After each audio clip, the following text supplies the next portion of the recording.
আসসালামু আলাইকুম। আশা করি সবাই ভালো আছেন। আজকে আমরা 4-5 জন বন্ধু মিলে একটা পিকনিকের আয়োজন করছিলাম ছোটোখাটো। অনেক দিন আগে পিকনিক খাইছিলাম ওই ছোটোবেলা। এখনকার তো আর ওই সময় হয় না, সবাই বিভিন্ন জায়গায় থাকে, কাজের কর্মে ব্যস্ত থাকে। এক একজন থাকে ঢাকায়, কেউ থাকে দেশে, মানে ওরকম হয় না।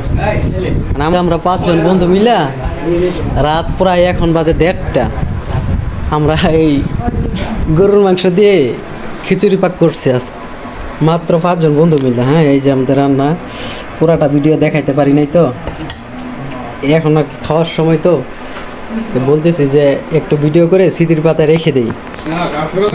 তাই আপনাদেরকে একটু দেখাইতে চাইছিলাম। আচ্ছা বন্ধু, একটু ট্রাই করে দেখো তো রান্নাটা কেমন হয়েছে। সেরা সেরা ওয়াও কেমন সেরা তো কেমন ইটা হয়েছে? ভালো হয়েছে, সুপার না? সুন্দর। যাক, আলহামদুলিল্লাহ। আচ্ছা, আজকের ভিডিওটা এই পর্যন্তই। সবাই ভালো থাকবেন, সুস্থ থাকবেন। আসসালামু আলাইকুম।